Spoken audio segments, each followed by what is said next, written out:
If you've ever driven anywhere unfamiliar with the kids in tow, you'll know what it's like trying to block out the noise from the back seat or block out the bickering with your partner about which route to take, just so that you can hear the sat-nav. Your intuition is like that sat-nav, guiding you through your work, your career and your relationships. But I know that when I hear that voice in my head, I often find it very hard to know whether it's my intuition, the sat-nav, or whether it's my fear doing the talking.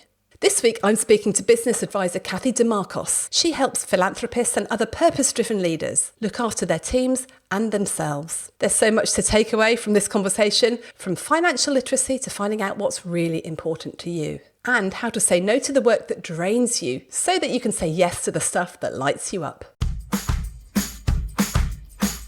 I'm Cathy DeMarcos, and our actual business is called Solutions to You, and we predominantly work with conscious leaders, visionaries, people who actually want to make a global impact in the world. I think at the core of everything is that we have a really clear focus, and that is to enable people to become self-reliant. We do that by actually supporting them through whether it's strategic advice, financial literacy, discovering who they are, more importantly, who they choose to become. And if I can just qualify what self-reliance means, it's genuinely enabling people to have financial security, the mental well-being and the physical well-being.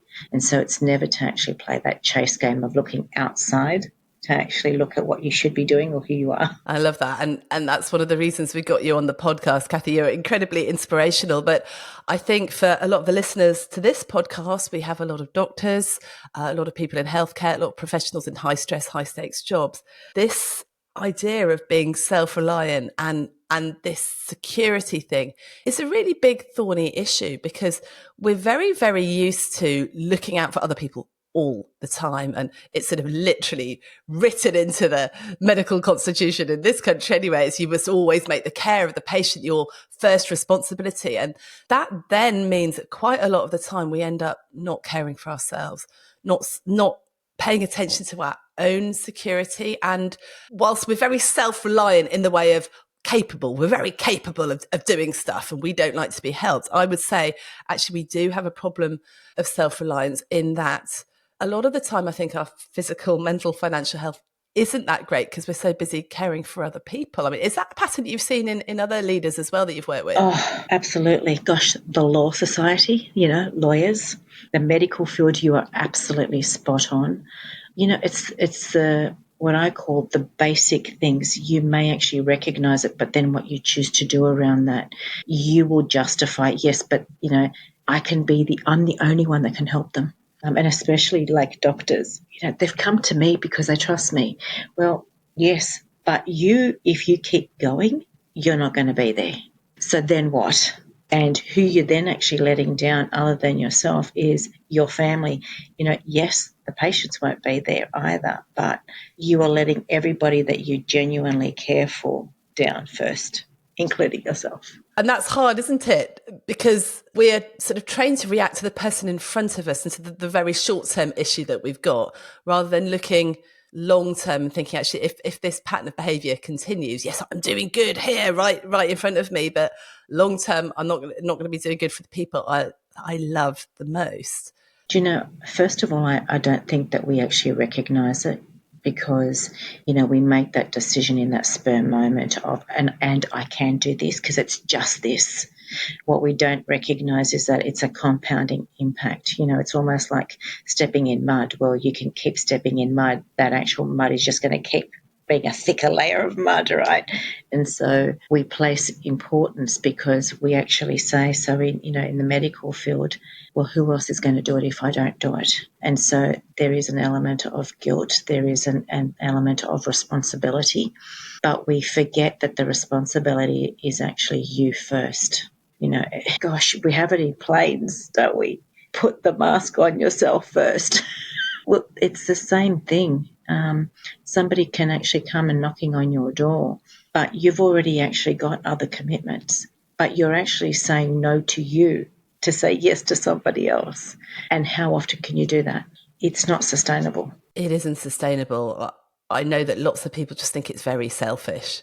to pay attention to you in the moment. And, you know, we've got this mantra, all these different mantras: put your oxygen mask first, you know, put your oxygen mask on first. Self-care isn't selfish, all those things. And everyone, I think, can quote it to you, but I don't think we really believe it deep down. Until you actually hit a crisis.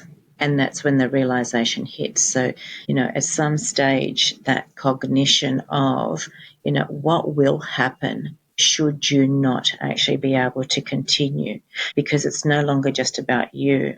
What is genuinely going to happen to, you know, your children, your partner? Maybe you're caring for elderly parents as well. There are all of those things, but we don't actually prioritize and contextualize the reality of that until we actually are in that point of crisis, or, you know, we are actually incapacitated. So for some reason, that justification of keeping that out of mind is actually the reason why we keep driving and pushing forward.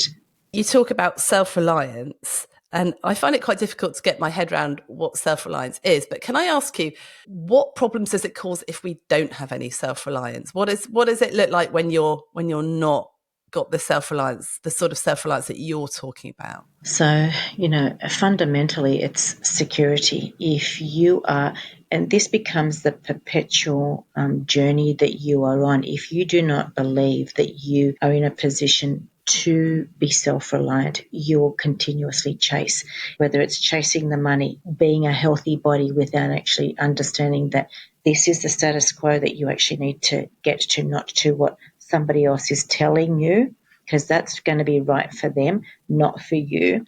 Your actual mental well-being, the relationship that you have with yourself, has got to actually come from within, not actually by relying on what somebody else is telling you. I think we forget we are individuals, and we have this innate ability of knowing what is actually going to work for us and what doesn't. So it is building all of those things for you to actually go, I intuitively know. I know whether something is right for me or not. I actually know the choices that I make, and the financial piece actually comes into play. If you do not have financial security, you keep actually excusing, you know, everything that you do for that little bit of extra money, which then means that you're compromising your health, both physically and mentally. That does make sense. And it's funny, isn't it, that we're talking to doctors and lawyers about financial security, but I think it can be a problem. In the UK, you know, doctors are genuinely not getting jobs at the moment. So there is that thing about not getting jobs, but I think there's also the thing about we've never got enough, even though we're paid really well. There's never quite enough. And if you've got all the kids in private school and you go skiing 5 times a year, you've got to maintain that. What do you mean by financial security? What would that look like for you? So, it is going to be really different for everybody. So again, it's that nuance of, you know, when do you actually think it's going to be enough? So I look at myself, and I made a decision, you know, several years ago. I don't need to have the ongoing wealth for generations to come. My family is comfortable where it is. So what am I actually going to continue to work for to actually accumulate more wealth for them? And so I can actually have food on the table. I have, you know, a roof over my head. I don't have any commitments. So what is it that I'm actually in pursuit of? So when you actually understand that, then you can actually make a decision, and it is going to be really different, you know, depending as to where you are in your life cycle, depending as to, you know, whether you do have kids in private schools or whether they're finished. So it is all relative, but it's actually being really clear about what does it ultimately look like, and making a decision, as opposed to that continual treadmill, you know, chase game. Just one more. To what end? So for me, I made that decision, and then it was also a commitment of, well, now my actual self-reliance piece is actually about enabling others in marginalised communities to actually have access, and that's access to me, access to my knowledge, access, you know, to all the things that they wouldn't. So I pay everything forward. When you're working with someone, if someone came to you and said, Cathy, it's just a mess. I'm in a really prominent position in my work, but I'm not enjoying life. I'm constantly anxious about stuff. What would you do with somebody? It's a combination. For me, it is actually just genuinely listening to what is the stress point, you know, because you can actually have somebody that genuinely needs to work, But if work is actually going to tip them over because they're not in a, psychosocial safe environment, then you're not going to tell them to actually continue to work. I would actually say to them, well, what is the worst case scenario where you stand now?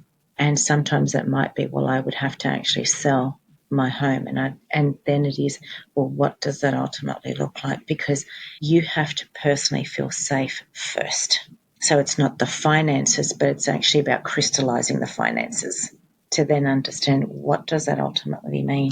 During COVID was actually a really good example because people were so fearful of losing their jobs, right? And I'd say to people, okay, so if I'm going to give you my scenario of if I never worked again, what would that ultimately mean as a worst case scenario? I could actually sell, my assets. Do I need to have my own home to be able to be safe in a house? No. So it's really breaking things down to make it relevant for them. So what else do you do with people? What's the shift that's needed to get people to serve themselves first so that they can feel really safe through the world? I actually think that it's positioning themselves in who are you actually here to support? Because most people make the decision with the assumption of I need to provide for my family. I need to make sure that my parents are actually okay, whoever it is. So who is it that you're ultimately driving, that charge forward for? When you understand that, it's then actually saying, so if you weren't there, then what? What would happen? So it's getting them to understand if you drive yourself to a point where you no longer can actually be the provider, the carer, whatever, what would then happen? Because if you keep going down the path that you are, that's ultimately where you're going to end up. So what are the alternatives? So it's in every situation, Rachel, it's about crystallizing what their potential fear is because they're thinking about an unknown. So let's crystallize it. Let's bring that to a reality, your reality, not my reality, and talk that through to then actually find, well, what are the potential solutions? And everybody will have something very different, but it's bringing them into that state of mind and going, I now don't have an unknown. I now have something that, is actually realistic, tangible, and I have a path forward. What tends to be the worst case scenarios for people? I can imagine some people it is, I'm losing all my money, I'm going to lose my house. For doctors, I think it's, I get struck off. I make a mistake and the GMC comes after me and I'm struck off. Then I lose not only my job, but my status as a doctor and my identity, which is huge, isn't it? I was going to ask about identity. Is that really what people fear the most, do you think, at the bottom of it all? Yeah. Particularly in careers where they have invested so much of who they are to get to where they want to be, it's a journey. And so that journey is usually driven by when I get there, this is who I am. And so then what happens when they're no longer that, no longer identified as that? And this is where, where I say solicitors, doctors, even actually professors, that have lectured for all of their lives, who are they then? It's that entire discovery piece that has to actually almost start, go back to the beginning. I ask that question whenever I'm in a group forum, who are you? Because most people do instantly go to, this is my title and this is what I do. But that's actually not who you are. And so I start the journey of who do you choose to become. When you take the last breath, what is it that you actually want to be known for? And it's not usually for your career. There is usually something else. And so understanding that piece is actually a big part of the journey, the discovery. And most people, I think, around the age of 45 start to question, there's got to be more to it than this. Yep, I can guarantee that. It's just coming up to 50 this year. And yeah, I really gosh, it is hard because, there are these bright things coming up behind you who are much cleverer, or not cleverer, but just, got more energy for a start and, got more insight. There's all the social media, the tech, the AI stuff that, my generation not necessarily naturals at. And you do start thinking, well, is this it? Is this all? What if I did find out I only had a year left to live? Is my contribution been enough, or what will I be known for? You do start to think these things, and it's quite unsettling. And I think it's unsettling for people, particularly when they have reached the top of their profession. A lot of my friends, my colleagues are medical directors, and they're really, really senior. Still, they're struggling with everything they struggled with when they were 20, 25. And it appears that seniority isn't really the answer. And making it in whatever profession you're in, you get to the top of that ladder just to find that there's another whole ladder to climb up, and you can just keep climbing up the ladders. But then that's not making us all happy. So then what does? And I think when you have just been working all your life, you've often neglected what does light you up. And it's quite hard to find that. Do you know, I actually run private retreats, and I have some incredible human beings that are actually part of that journey. But part of the discovery is identifying who is it that you actually are here to become, because it's not actually about a job, but almost like it's the legacy. It goes back to, who do you actually want to be known for when you do take that final breath? What is it that you actually want to say to yourself, when you're thinking, I've done it, and it doesn't have to be, anything other than I've actually passed on, the knowledge that I know that will be invaluable, so that somebody doesn't have to get to 103 to actually know what I know. It is as simple and as complicated as that.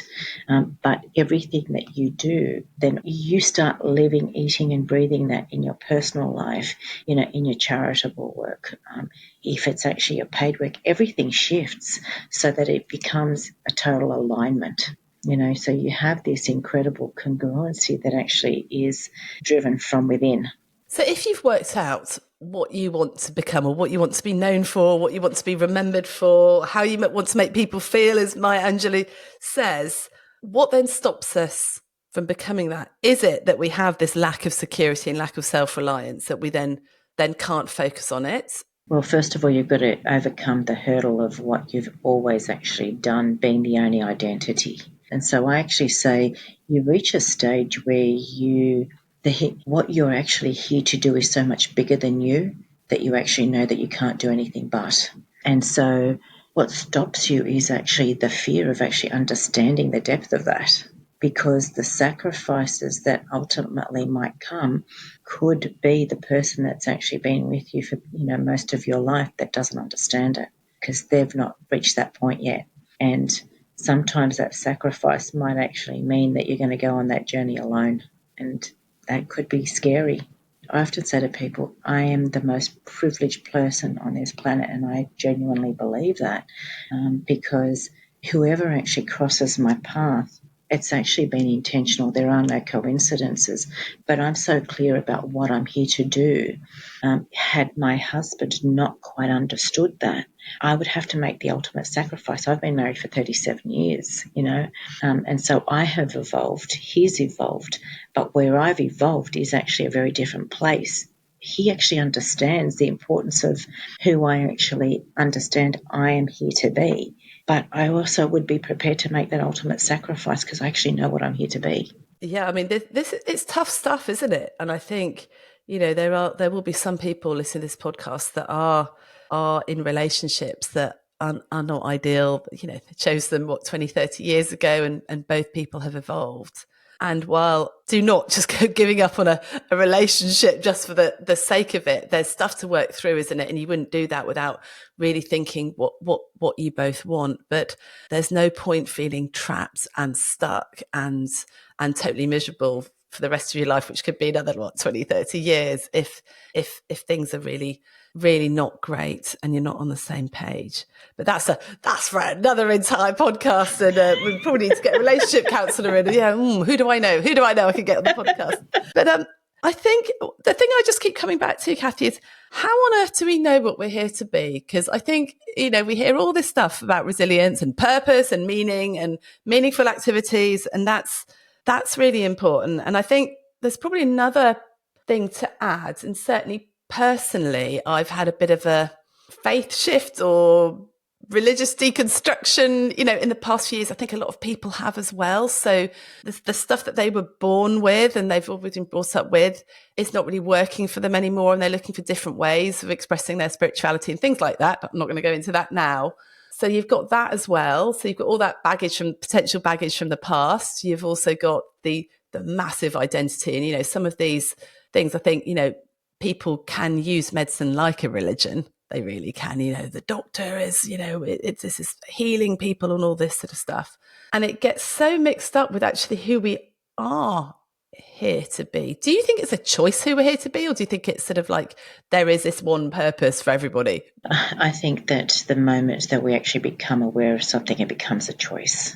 Intuitively, each and every one of us know what actually genuinely brings us joy, and that is pausing long enough to actually recognize, hang on a minute, I really enjoy this. Like, this genuinely brings me joy. It's not a fleeting moment. It is, I can't stop smiling, So whenever I'm actually doing something in a group forum or presenting, on stage, I often say to people, I can, in any given moment, actually tell you where I'm going to be. On the 17th of February 2027, I decided that was a particular date for me. And I can step into it, and I am instantly where exactly I know that I'm meant to be. And I can smell the air, and everything shifts. I have the biggest smile on my face. So we ultimately know it's whether we choose to pay attention, but we've got to do the work.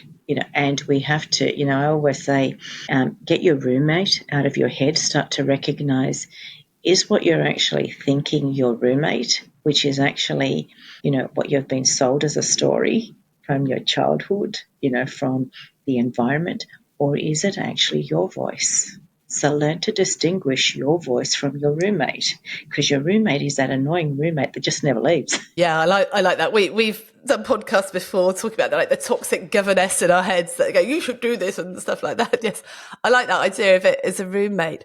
I think intuition is difficult, Cathy. I think you're a very spiritual person. You've obviously done a lot of work and you've really connected with that side of yourself.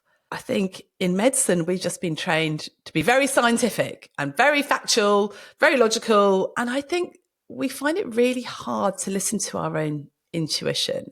And also, I don't know sometimes what the difference is between my own intuition and my amygdala in a chimp, that fear, acting out of fear. How do you tell what is the roommate who's just responding out of fear and threat, and what is your deep inner wisdom intuition? So when you actually have an instant feeling, that is intuition. When you have to actually think about it, that's actually your brain justifying whether you are actually, right or wrong. And that's actually based on historical experiences or that story that's being told, and then you can justify it. So instant is intuition. You get that gut feeling, It's that knowing. It's instant. There's no second guessing. Yeah, I get that. However, what I understand about the amygdala reaction is that often you also get instant fear reactions or instant stress reactions that are going to upset them or whatever. So what's the difference between those two? Intuitively, you actually know it internally. When you're actually thinking about fear, instantly, I can tell you that is actually an external source, because you're thinking about something that hasn't even occurred. So intuition is, I have a gut feeling, and it's not about fear. And the more you pay attention, the clearer it drops. Yeah, that's interesting. So if you get this instant reaction to something, if it's a fear or a threat to do with the people pleasing and stuff like that, what you're doing is you're reacting to something that hasn't actually happened. You're reacting to something in the future that could or could not happen, and you're feeling frightened of it. But it is an instant reaction, and sometimes we mistake that for intuition. But if there's a deep internal, this doesn't feel quite right, but you don't really know why, that is much more likely to be intuition, because you probably actually can't say why it's right or wrong, right? Exactly. It's this knowing, I feel it. I can't justify it. I don't understand it.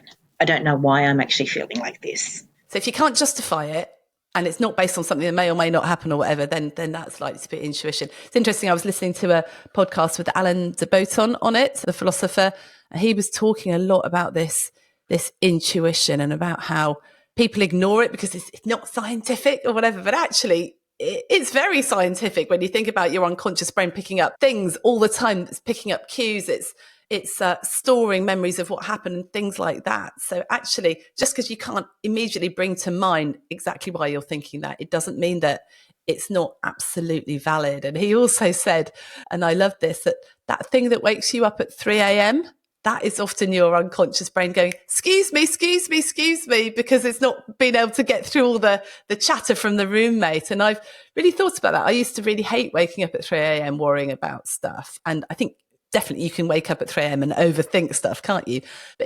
But almost paying attention that what was that thing below it that worried you? Because I did have that a few years ago. I sort of just woke up really worried about a member of the team.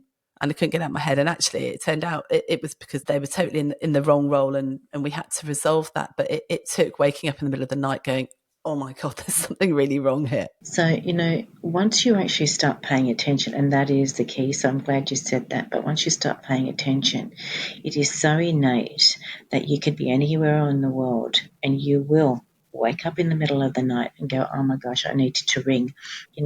The number of times that has actually happened, and people go, I don't even know why you're ringing, but this has just happened. I remember sending a baby in who had just been discharged from hospital. The mum, a newborn baby, the mum brought them in to me that afternoon. They discharged in the morning going, I just not sure. And, may have just been the training kicking in going, if the mum's not sure really. But I was just like, there was just something sent it back, and I got a phone call from the paediatrician the next morning saying they discharged them they shouldn't have discharged them, and the baby, would have been dead if it had stayed at home. And I have no idea what prompted me to do that. And we've all got stories like that where you just didn't, and you just listen to yourself. We always teach that when you are triggered, when you're feeling fear or you're telling yourself stories, what you find yourself in the corner, you should take a pause and just wait. And then make sure you're back in your normal parasympathetic zone before you act. So for me, again, I always actually look at, first of all, am I actually trying to justify something? Or is this actually one of those nudges where I can't actually explain it? Pausing is something that I do all the time. And the pause actually allows me almost to actually come back to ground. It's like I'm not then being influenced. It's actually looking inward and going, do I have a subconscious bias around this? What is it that the actual message is that I'm trying to actually understand?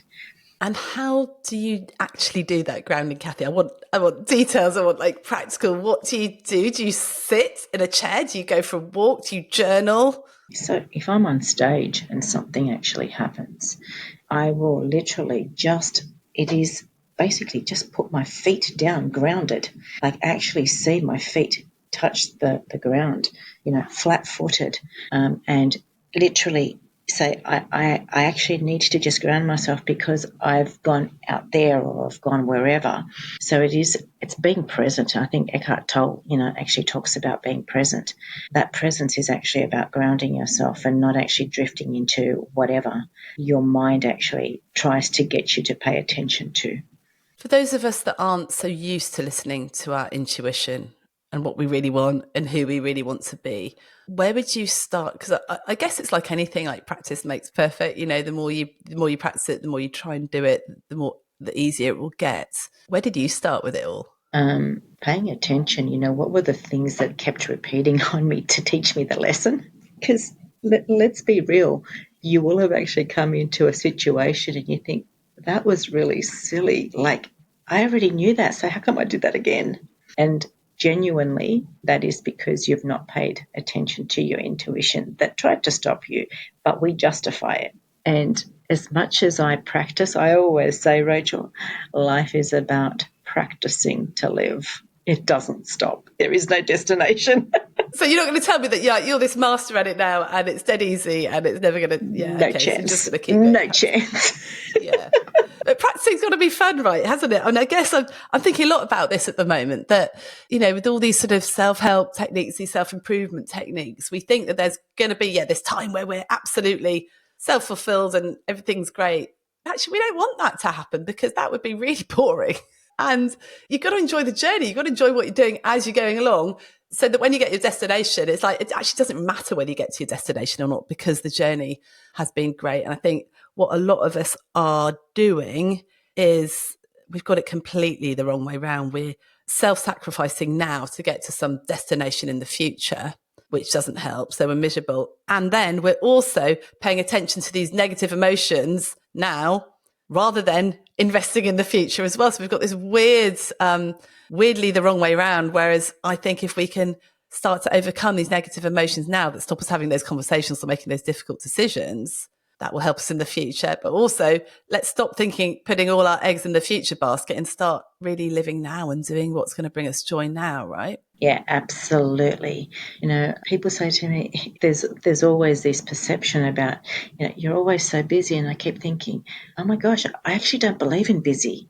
So that's actually your perspective. So what is busy, right? And busy almost actually is like a badge of honor.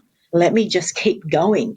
But I never feel like I'm busy. I love what I do. I'm conscious about what I do. I'm very intentional about what I do. And so I don't genuinely, partake in something for the sake of doing it. And so I have that incredible joy every single day because I love what I do. I'm just having a bit of a eureka moment, Cathy, because when we say we're busy, that means we're filling up our time. But you fill up your time with, even if you're not doing anything, you're sitting reading a book, or you might just be sitting staring into the distance, but you don't say, I've been busy all day staring into the distance. So when we say we've been busy, what we're meaning is we've not had any time to do regenerative stuff or stuff we love generally, I think. So we probably wouldn't say we were really busy if we had spent the day doing things that we really wanted to do and that we really loved. And you know what the art of that is? Saying no. Oh, don't get me started saying no. It sounds so easy, doesn't it, Cathy? But it's really not. We do our jobs, and some bits of our jobs we really, really love.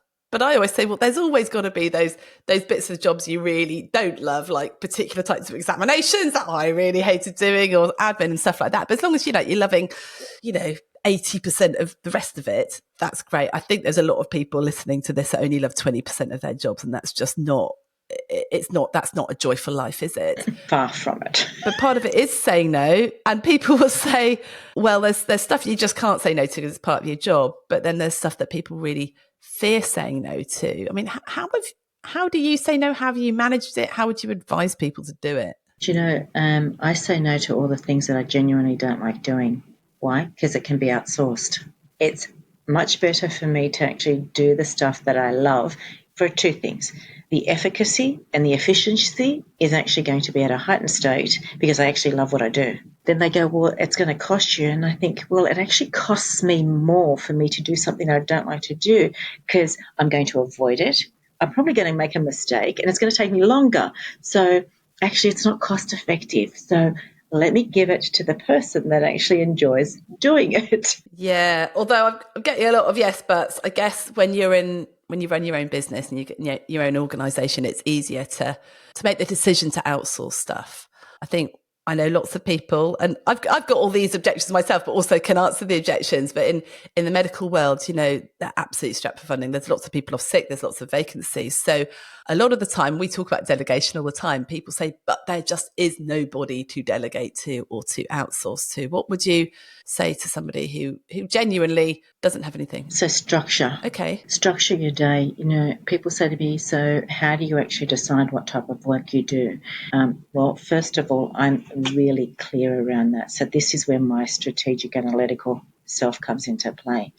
The things that I don't actually like to do, first of all, I'm going to do them first thing in the morning because you can go into the whole human cycle, but you're actually more productive, at certain stages in the morning. So do the things that you don't like doing first thing in the morning and you actually do them a lot more productively. And actually choose how much time that you're going to allocate to it. So don't dwell on it. I always talk about having multiple verticals, in what you actually do. So understanding how much time you want to actually spend, in your business, in your life, in each of the different areas, of your life, of your business. So I am very, very strategic like that. I'm very good at saying no. I say no more than I say yes, and it's a 20-80 rule. So I will say no 80% of the time. And here is what I have actually discovered. By actually saying no, I actually do more of what I love. Well, we're very lucky to have you on the podcast then, because you obviously said yes to this. So hurrah! I feel very honoured. Yay! I want to dive into all of those different things. Where to start? I love this idea of structure because this idea of you delegate, you outsource. If there genuinely isn't someone to outsource, you've got to do it. Well, actually make it so that you can do it quickly and easily. Like you said, first thing when you're at your best, and more productive. So you might only then have to spend 15 minutes doing it versus half an hour. And if the bulk of your work is doing something that you don't like, then what on earth are you doing in that role? I mean, basically, that was one of the reasons why, I am a former GP. So I didn't actually so enjoy the surgery bit, the seeing patients bit. And when we do our career coaching, we do our career courses, our career retreat days, we have doctors that absolutely love the seeing patients bit of stuff. So I know I've made the right decision to come out because I just didn't actually enjoy the bits of it. I really enjoyed my medical education job. And I, as you can imagine, because I enjoy podcasting and speaking and training and all that sort of stuff. So you actually got to enjoy the bones of your work, right? And if you're not enjoying that, then please find something else to do. And you can do it. It will take a bit of thinking. It will take a bit of coaching, but do that. But then it's structuring things. Yes. And you've got things like batching. So do all those tasks at once and, schedule when you're going to do them and get as much help as you can. And I think the reality is that even if there is nobody to delegate or outsource to, actually we're very bad at it. And there might well be people that could do stuff for you. And I think this multiple verticals, that's interesting. So you're talking about like how you design your life both in and outside work. So I alluded to a date earlier. Now, I actually do quite a lot of philanthropical work, and it's work that, I do particularly in Africa, but I dedicate, how much time I'm actually going to allocate to philanthropical work overseas, to my actual pro bono work that I do, locally, to within what industry, just as I actually do to the type of client, so whether I'm actually doing, large corporate cultural change, whether I'm actually working on scaling, a small business into a medium business, whether I'm actually looking at cultural change. Each of those actually have a specific time that I will allocate, and I will only do a certain number of at any given time. And once that's actually full, that's full.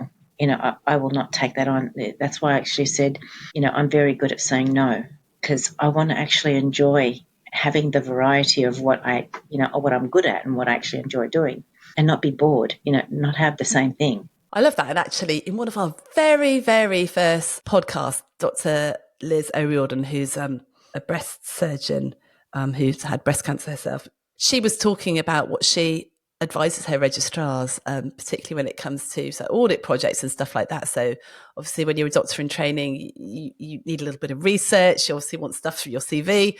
But she says to them, you have one project on the go at once. And when someone else asks you to do something, you say, yes, I can do that when I finish this one. You don't just add it and add it and add it. Or you say, well, I can do that one, but I'd have to stop doing this one. Is that what you want if it's your boss or whatever? So you have this bucket of allocation. And it strikes me that makes it much easier to say no to, because you've already got your parameters. You're not thinking, well, do I want to or do I not want to? Be like, well, actually, I'm at capacity right now. So you're not saying no to them. You say, well, that sounds like an amazing thing. I'd love to be involved. This is when I will have the time to do it. Can you wait that long or whatever? So you've already made rules for yourself. You're not having to decide. Because if you have to decide, then you're weighing things up like, oh, well, if I was a good person, I'd do it or not. But you're just like, no, my time bucket's full right there. And it actually then also circumvents that perception of, that scarcity mindset. If I say no, oh my gosh, am I actually going to get more work? Well, I know exactly what I want to do. And if that bucket is full, that bucket is full. I'm not going to say yes to something else or more of that just to actually fill the gap of, what's not full. And I guess then it makes you be really picky as well. You're like, well, yeah, if I say yes to that, even in 6 months' time, that I'm going to miss out on loads of other stuff that's probably going to come in instead.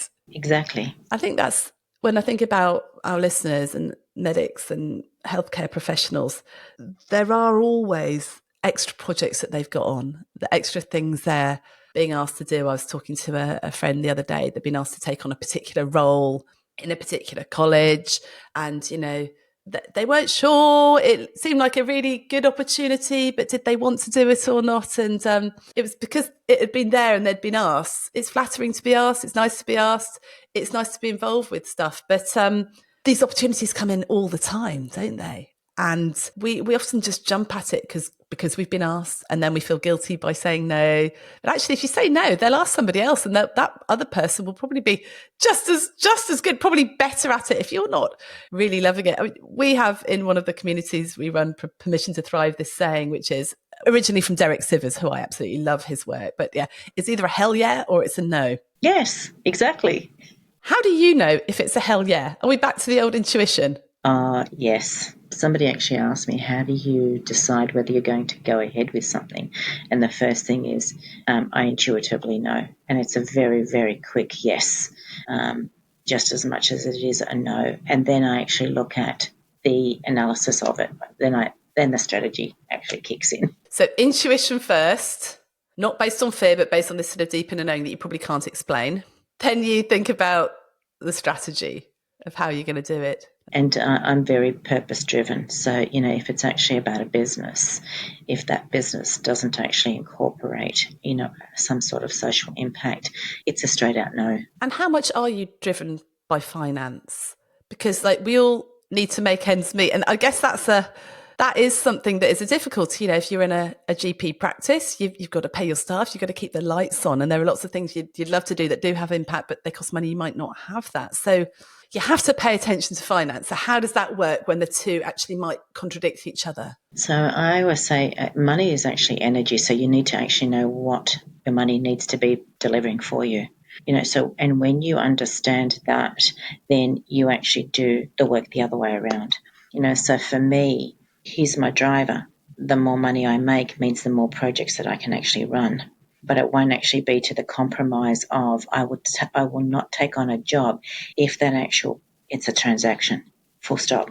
So there are certain parameters that I actually look at, you know, first of all around what is this actually going to generate, and is it actually totally in alignment, because, you know, everything is energy for me. So if I'm going to be doing work that's not going to align because it is, you know, just lining somebody else's pockets, I've done enough of that in my life. I'm not interested. So I'm certainly not going to line my own pockets.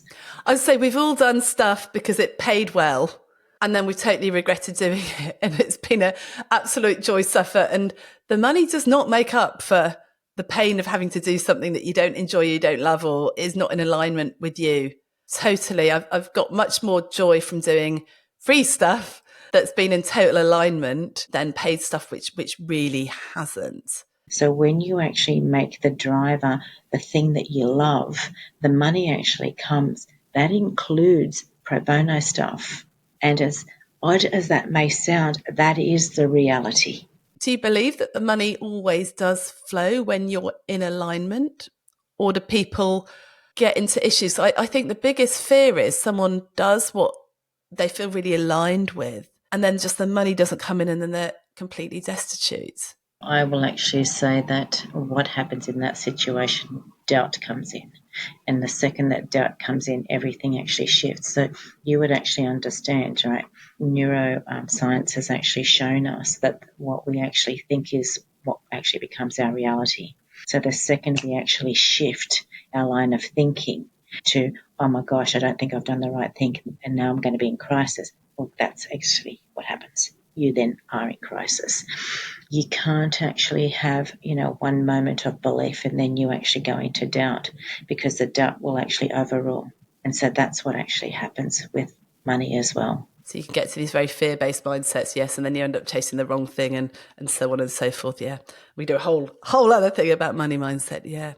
Out of everything we've talked about, what would be your sort of the three main things that you'd want people really to go away with an understanding of? You know what? Pause in the moment to genuinely understand who is it that you actually choose to become. Playing the chase game isn't going to give you what you want. Believe in what it is that's actually surfacing for you, because the second you actually trust that, the faster your reality actually comes to fruition. What do you do once you've believed in it?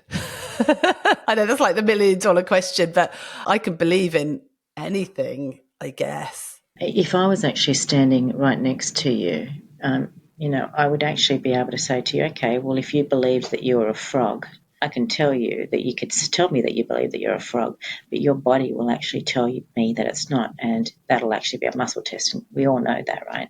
So you can see the reality of what you say you believe is actually the reality.